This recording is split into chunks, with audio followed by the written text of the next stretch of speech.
In this tribute video, we honor 10 American legends who have passed away today and in recent days. Welcome back to Movie Newscast.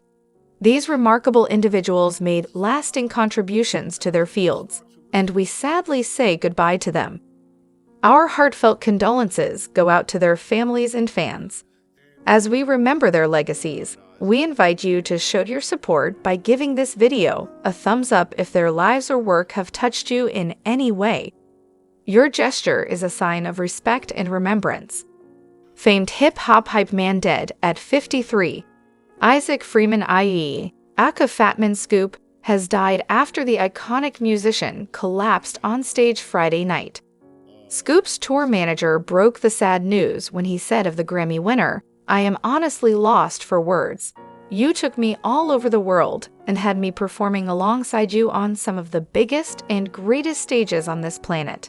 The things you taught me have truly made me the man I am today. Thank you so much. I love you, X." Reminisce Festival, where Fat-Man Scoop was set to perform September 7, also posted to Instagram saying, "It is with the deepest sorrow that we at Reminisce have received the devastating news of the tragic passing of the legendary Isaac Freeman i.e., known to us all as Fat-Man Scoop. This loss has left us all heartbroken." Not long after, his family also released a statement, which said in part, "He was the laughter in our lives, a constant source of support, unwavering strength and courage." TMZ broke the news that the legendary hip-hop hype man was performing at Town Center Park in Hamden, CT, when he appeared to suffer a medical emergency. Horrifying video showed Scoop collapse mid-performance. The icon worked with a ton of big names in hip-hop over the years, collabing with the likes of Missy Elliott, Mariah Carey, and Jermaine Dupri, just to name a few. Following his collapse and being rushed to the hospital, Hamden Mayor Lauren Garrett asked fans to please keep him in your thoughts and prayers. We are out to Scoop's agent for more information. So far, no word back. Perry Kurtz, comedian and America's Got Talent alum, dies at 73 after hit and run. Kurtz's manager told People he has been a staple in the Los Angeles comedy community for decades and will be missed. Comedian Perry Kurtz has died at the age of 73. On Thursday, August 15, the comedian was killed in a hit-and-run in Tarzana, California. Kurtz was on Ventura Boulevard, a main road in the San Fernando Valley, crossing the street when a gray Honda Civic struck him and continued driving, according to a press release from the Los Angeles Police Department. Rest in peace, Perry Kurtz. His longtime friend and manager, Dante Rusciolelli, wrote in a statement to People. Golden Artists Entertainment and myself are devastated by this news. Perry was not only a client, he's been my friend since 1987. He has been a staple in the Los Angeles comedy community for decades and will be missed. Our prayers are with his family, Rusciolelli concluded. Kurtz was on Season 8 of America's Got Talent when he performed a rap about judges Heidi Klum, Howard Stern, and Mel B, but was quickly voted off. He also appeared on The Tonight Show with Jay Leno and The Late Late Show with James Corden. At the start of his career, Kurtz performed improv in San Francisco alongside the late Robin Williams. He later moved to Los Angeles and was a regular at the famous Comedy Store in Hollywood. His YouTube channel, which has nearly 2,000 followers, remained active up until his death, with his latest video posted just 5 days before he was killed. In the 3-minute clip, Kurtz can be seen singing "I'll Always Remember Us This Way" out of the Barrel Tavern, a live music bar in Sherman Oaks, Calif. Most of his videos from the past few months displayed his musical skills, with a few stand-up sets posted as well. Bob Newhart, actor and beloved comedian, dies at 94. Bob Newhart, the legendary comedian and actor whose dry humor and sharp wit made him a household name for over 6 decades, has passed away at the age of 94. Fans are mourning his loss online. Legendary comedian and actor Bob Newhart died Thursday morning at his home in Los Angeles. He was 94. His publicist, Jerry Digney, announced via The Hollywood Reporter that he passed away after a series of short illnesses. He starred in two beloved TV shows: The Bob Newhart Show, 1972 to 1978, and Newhart, 1982 to 1990. In 2013, he won his first Emmy for a guest role on The Big Bang Theory, showing his lasting appeal. His impact on comedy was recognized when he was inducted into the Academy of Television Arts and Sciences Hall of Fame in 1992. Born George Robert Newhart on September 5, 1929, in Oak Park, Illinois, Bob worked as an accountant before becoming a comedian. His comedy style included a deadpan delivery, a slight stammer, and funny monologues. Bob's death came a year after his wife, Jenny Newhart, died in April 2023 after a long illness. She was 82. Her death occurred 3 months after she and Bob celebrated their 60th wedding anniversary in January. Bob Newhart leaves behind a legacy of laughter and joy. His unique comedic style and memorable TV performances continue to inspire and entertain people, cementing his place as one of the greats in comedy. Charlie Moss, advertising genius behind I Love NY and Plop, Plop, Fizz, Fizz, dies at 85. The actor's wife, Susan Calhoun Moss, confirmed he died of a heart attack on August 5.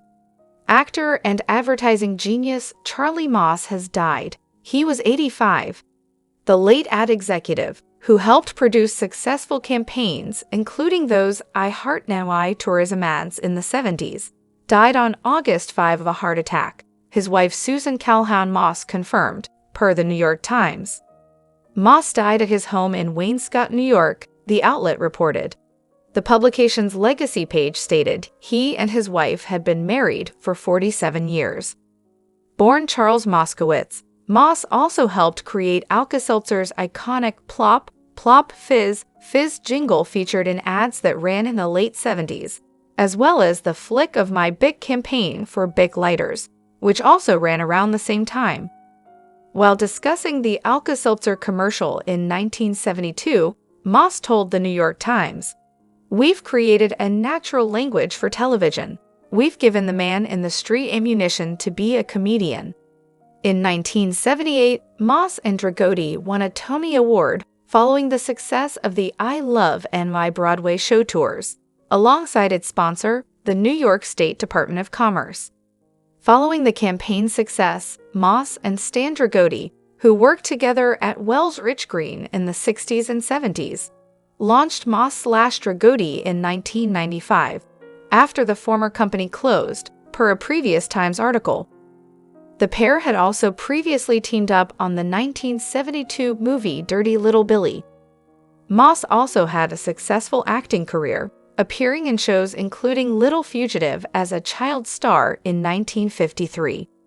He went on to appear in episodes of series like Law and Order in 2006 and Person of Interest in 2011, among other projects. He most recently starred in an episode of Mozart in the Jungle in 2015. Shelley Duvall died at 75. Her last years in photos stunned users. Hollywood recently lost one of its iconic movie stars from the Golden Age, Shelley Duvall. Her last years were filled with reminiscent memories of her career, despite enduring health issues over time. Take a look at Duvall's appearance before she died, which shocked many. Shelley Duvall was a legendary actress who had no formal training when she first launched her acting career. Her raw talent as an entertainer was what led to her being discovered by director Robert Altman. He cast her in her debut film, Brewster McCloud, in 1970. Duvall made such an impression with her performance that Altman also cast her in several of his other successful movies. However, it was her stint in the classic 1980 horror film, The Shining opposite Jack Nicholson, that catapulted her to superstardom. Duvall played Wendy Torrance in the movie, and part of her experience was not thrilling. The late Duvall has continued to receive praise for her stellar career in the wake of her death. Social media users mourned her death, with one commenting, "Rest in peace, "Dear Shelley, I liked her a lot." Another expressed, "I was so sad to hear of her passing. What a loss, and such a talented lady. R.I.P. Shelley, you were loved by millions." Someone else said, "I've always loved Shelley. She's not like the typical Hollywood celebrity. She is real. She is humble, down to earth, and a true sweetheart." Shelley Duvall was 75 years old at the time of her death, and her life was one of remarkable talent. Despite facing immense challenges, she left an indelible mark on Hollywood in the hearts of her fans. Her unique presence and dedication to her craft made her an unforgettable icon, and she will be deeply missed. Houston rapper B. King dies at 39 of pulmonary embolism. We will love him forever. In a statement to People, the rapper's manager Tasha Felder confirmed that he died from a pulmonary embolism at a Houston hospital on Thursday. Beat King, the well-known Houston rapper and producer who also went by the nickname Club Godzilla, has died. He was 39. The Texas artist's manager, Tasha Felder, confirmed his death in a statement posted on social media on Thursday. "Today, August 15, 2024, we have lost Beat King," Felder wrote. Beat King has been the best part of the club for over a decade. He has produced and worked with so many artists that his sound will forever live. She added, "He loved his daughters, his music, and his fans. We will love him forever." In a statement to People, Felder confirmed that the rapper died from a pulmonary embolism, a blood clot in your lung that creates a blockage, at a Houston hospital on Thursday. He was at an Urban One Radio 1 station doing a morning takeover when he suddenly fainted, the statement reads. He was taken to a nearby hospital where he later passed away. His daughters were with him the entire time. It is truly sad. We loved him so much. Beat King's influence reached beyond his hometown, as he also collaborated with big-name Southern acts like 2 Chainz, Ludacris, Lil Jon, Juicy J, and others. The hip-hop community mourned his death on Thursday as tributes from all over poured in. "It's always the good ones. Damn this, hurt," fellow Houston rapper Bun B wrote in an Instagram post. "Just a great-spirited person. We lost a talented artist and father. Prayer for Talameshia and his loved ones. Our guide Club Godzilla." In the comments section under Felder's Instagram post, 36 Mafia wrote, "Our hype main. Great brother." Greg Kihn dies. Jeopardy! And the breakup song singer and songwriter was 75. Greg Kihn, the singer and songwriter of behind 1980s hits Jeopardy! And the breakup song They Don't Write M, died Tuesday of Alzheimer's complications. He was 75. It is with profound sadness that we announce the passing of Greg Kihn, an iconic figure in the realm of rock music, Kihn's management said in a statement posted on his website. Known for his magnetic stage presence and unique storytelling that captivated audiences around the globe, he was not merely a musician but a cultural phenomenon whose influence will resonate for generations to come. Kihn was born on July 10, 1949, in Baltimore. His management describes his songwriting style as a unique blend of folk, classic rock, blues, and pop, adding, his sound helped define a rich musical legacy in the San Francisco Bay Area scene. Before Jeopardy! Which was culled from Kihn's top 15 album, Kinspiracy, Kihn had a pair of top 10 hits on Billboard's mainstream rock chart. After a couple of singles peaked in the middle of that chart, one being a remake of Tommy Roe's Sheila, he broke through in 1981 with the breakup song, They Don't Write M. The song featured the memorable vocal hook, and lamented a split with a girlfriend. It reached No. 5 on the rock chart, as did his follow-up Testify the following year. Fueled by the breakup song, which reached No. 15 on the Hot 100, his 6th LP Rock and Roll reached No. 32 on the Billboard 200. His next album, Continued, hit No. 33. Earlier albums included his eponymous 1976 debut, Greg Kinnegan, 1977, Next of Kin, 1978, With the Naked Eye, 1979, Glasshouse Rock, 1980, Contagious, 1984, and Citizen Kin, 1985, which was his last charting record. He was a morning radio host for KFOX for 17 years and a syndicated nighttime radio host across the country. Greg is survived by his wife Jay Aerophiles Kin, son Ryan Kin, daughter Alexis Harrington Kin, son-in-law Samora Harrington, grandson Nate Harrington Kin and Zuri Harrington Kin, sister Laura Otremba, brother-in-law Lou Otremba Jr., and nephews Larry Otremba, Lou Otremba Iwi, Matthew Otremba. U.S. TV star Erica Ashe dead at 46 after long and courageous battle. A comic actress whose work included the television sketch show Emadav has died at 46 following a long and courageous health battle. Actress Erica Ashe, whose work included Real Husbands of Hollywood, Survivor's Remorse, and May Day, died on Sunday, July 28. She was 46. The news of her passing was confirmed to Decider by her publicist, who shared the following statement from Ashe's mother, Diane Ashe. We are deeply saddened to announce the passing of our beloved daughter, sister, and friend Erica Chantal Ashe, 1977 to 2024, the statement reads. After a long and courageous battle with cancer, she transitioned peacefully surrounded by her loved ones. Erica was an amazing woman and talented entertainer who touched countless lives with her sharp wit, humor, and genuine zest for life. Comedian and TV host Loni Love also confirmed the news in a tribute on social media, where she wrote, in part, Erica was talented and hilarious. Whether it was the show Survivor's Remorse or Matt, she would put her all into her work. She would always just be there. Now she's gone. My sincere condolences to her family and fans. One of Ashe's first big TV gigs was earned on the Big Gay sketch show, which would be followed by credits on Cold Case, Shades of Blue, Legacies, Bless the Hearts, a Black Lady sketch show, and Family Reunion, among others. Ashe earned her most recent TV credit in an episode of Extended Family. Ashe also appeared in films like Scary Movie V, Gene of the Joneses, All I Wish, Miss Me This Christmas, You Can't Fight Christmas, Uncle Drew, Violet, and Horror Noir. Her most recent film credits were We Have a Ghost and Outlaw Johnny Black, both of which were released in 2023. Grace Bentkowski dies in train accident. NewsNation journalist was 22.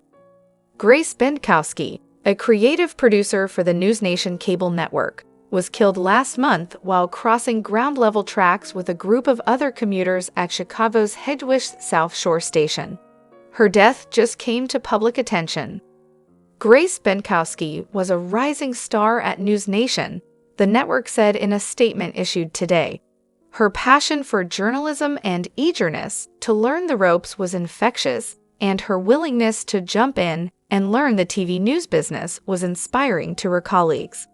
Grace was one of those rare people who brought light into any room in which she entered. We are heartbroken for her loved ones and family, and she will never be far from our hearts, the network said. Bentkowski was a recent Ball State University graduate. She first worked as an intern for NewsNation, covering Indiana's local elections last year, according to her Instagram account. She was hired as an associate creative producer after she graduated from college in May. The accident happened due in part to the station's strange configuration.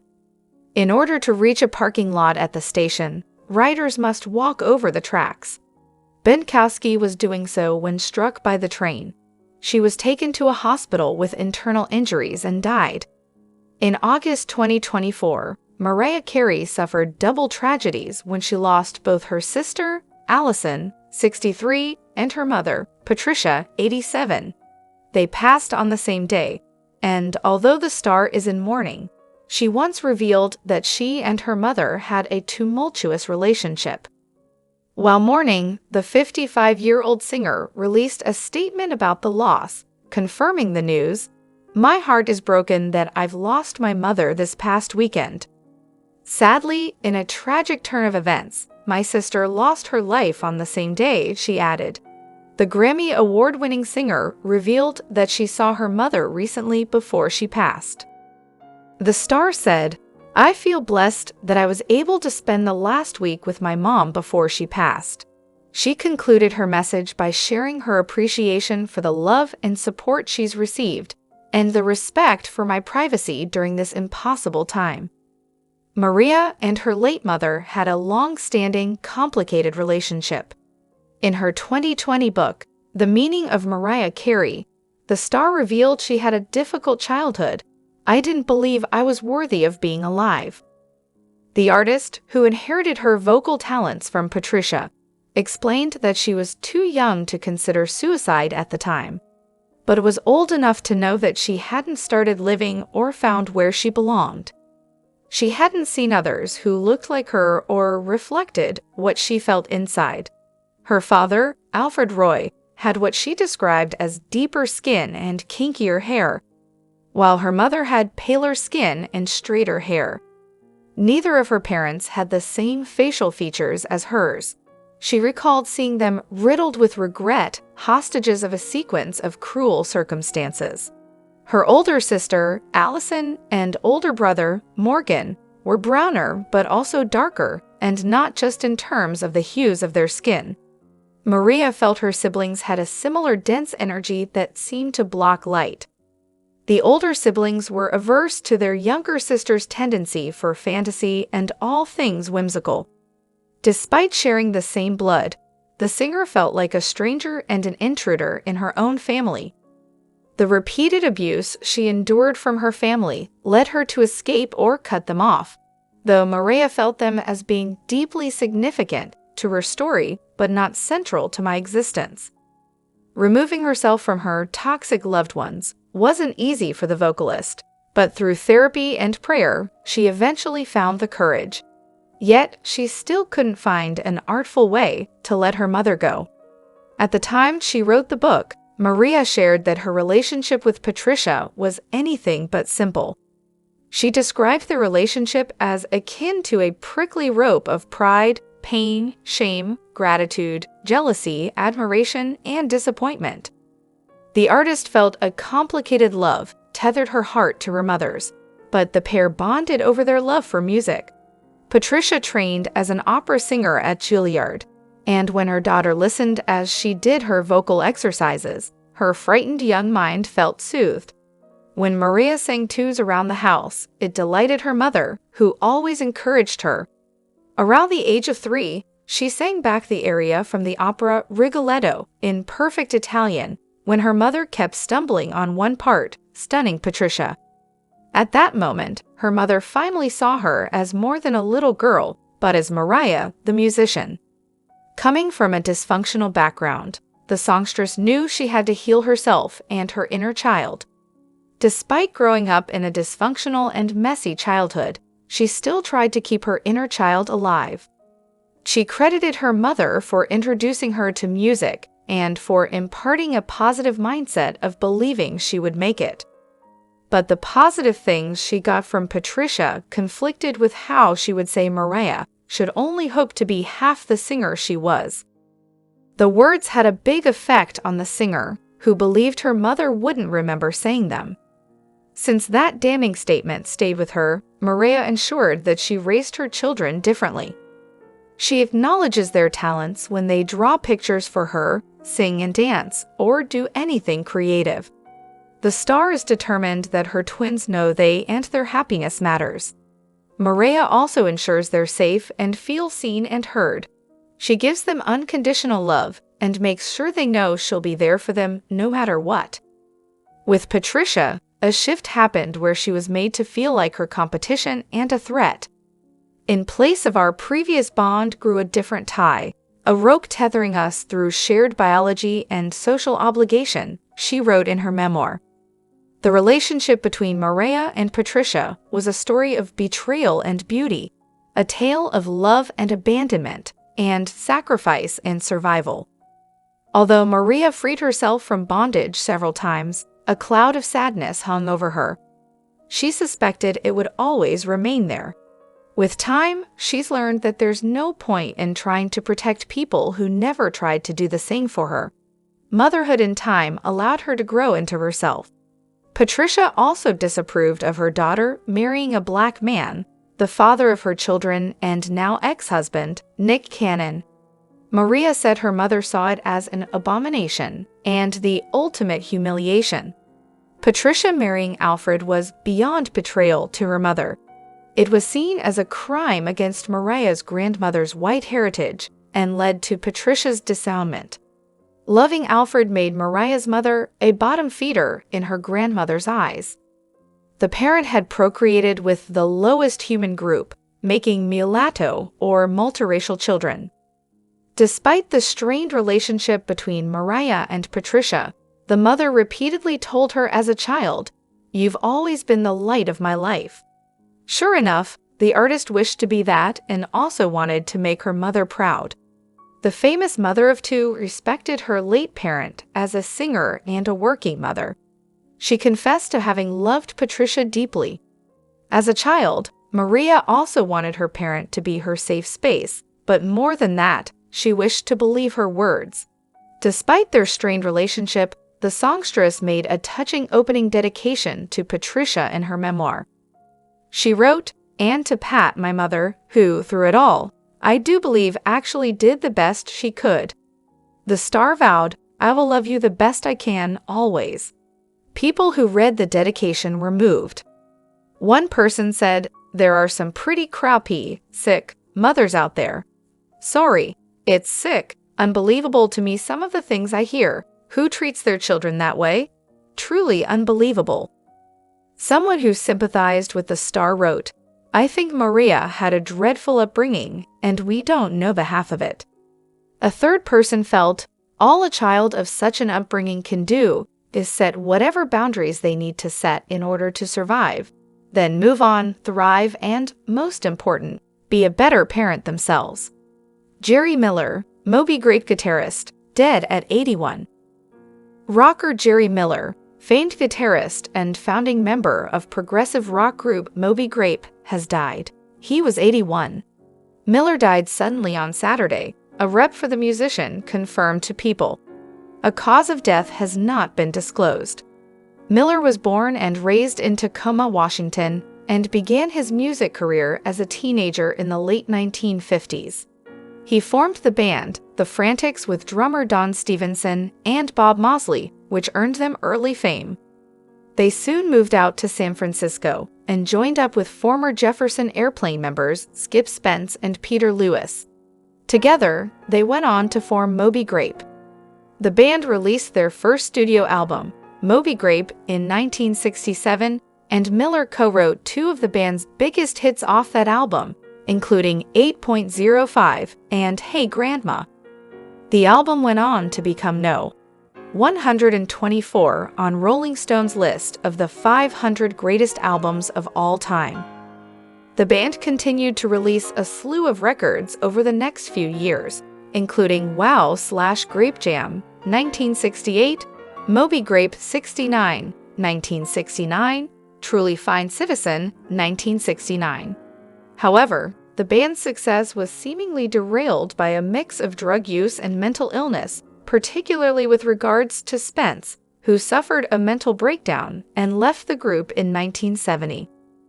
The band reunited, however, after a brief hiatus in 1971 to release 20 Granite Creek, and they continued to play intermittently over the next 5 decades. However, in the 1990s, Miller moved away from regrouping to focus on his solo efforts and his performances with the Jerry Miller Band. Miller is survived by his longtime partner, Joe Johnson. Today, we honor the lives and legacies of those who have left us. With gratitude and respect, we remember the profound impact they made and cherish the memories they left behind. May they find eternal peace, and may their contributions continue to guide us. We remember Isaac Freeman I.E., Aka Fatman Scoop, Perry Kurtz, Bob Newhart, and Jerry Miller. May they rest in peace, and may God bring comfort to their families.